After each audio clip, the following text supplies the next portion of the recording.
Donc la nuit de la lecture, c'est une manifestation nationale. Cette année, c'est le thème de la peur et on a choisi de programmer tout un tas d'activités autour de ce sujet. Donc il y a beaucoup d'activités. Il y a des activités autour du numérique. On a une table tactile, on a du rétro gaming, des jeux de société aussi. On a un spectacle de magie, un spectacle de marionnettes. Ce soir, il y a une murder party. Je suis venue pour lire, m'amuser et retrouver mes amis pour bien m'amuser beaucoup.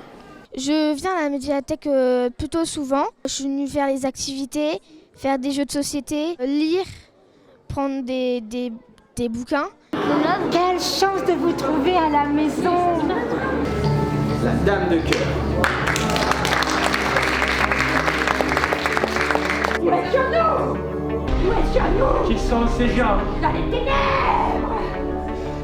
Aujourd'hui, on a pratiqué une magie qui s'appelle la magie de salon. Il y avait à peu près une centaine de personnes cet après-midi. Et donc l'idée, c'est d'être en contact, d'avoir des tours interactifs avec un mélange de musique et en même temps un contact très humain et adapté pour les enfants et les parents. Alors on a fait des tours qui étaient déjà basés principalement sur les enfants et puis après on a amené le thème cette fois-ci par rapport à la peur, il y avait le thème de la transmission de pensée. Le public était adorable et les parents sont venus me voir à la fin pour dire que c'était très bien adapté aux enfants parce que c'était l'objectif aussi de cette magie. C'était une magie conviviale pour créer du lien avec les différentes personnes et d'amener l'événement sur place dans la médiathèque et ça leur a carrément plu. On est venu faire un spectacle de marionnettes qui s'appelle Le Grenier Fais-moi peur, qui traite des peurs enfantines. Je pense que le thème de la peur, notamment la peur du noir, chez les parents, ça évoque beaucoup de choses. Nous, on était très contents de venir à Nogent-sur-Oise pour la première fois. On a découvert la ville, on a découvert ce lieu extraordinaire qui est super. On était très impressionnés en rentrant dans cette médiathèque.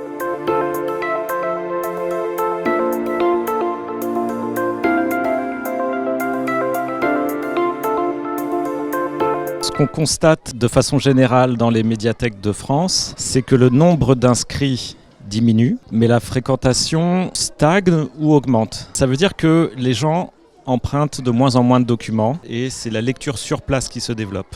On propose des ressources numériques par le biais de la médiathèque départementale, qui est un service du conseil départemental. Nos usagers souhaitent pouvoir bénéficier d'un lieu accessible. Il y a aussi, je pense, une attente de convivialité, de pouvoir se retrouver dans un endroit agréable.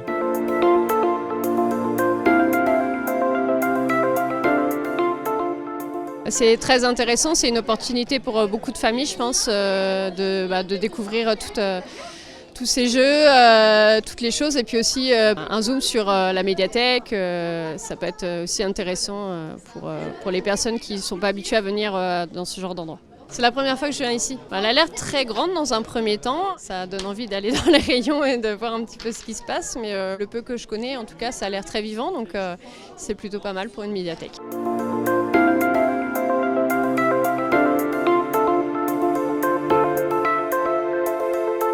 On va retravailler les horaires d'ouverture de la médiathèque. On va essayer d'intensifier notre programmation culturelle. On souhaiterait aussi pouvoir installer ce qu'on appelle la RFID, c'est-à-dire des automates qui permettent aux usagers de faire eux-mêmes leur prêt et leur retour, de manière à ce que les bibliothécaires puissent davantage se consacrer au public. C'est plus comme avant, on venait à la médiathèque uniquement pour emprunter des documents. Maintenant, l'emprunt et la consultation de documents, ce n'est qu'un service parmi d'autres.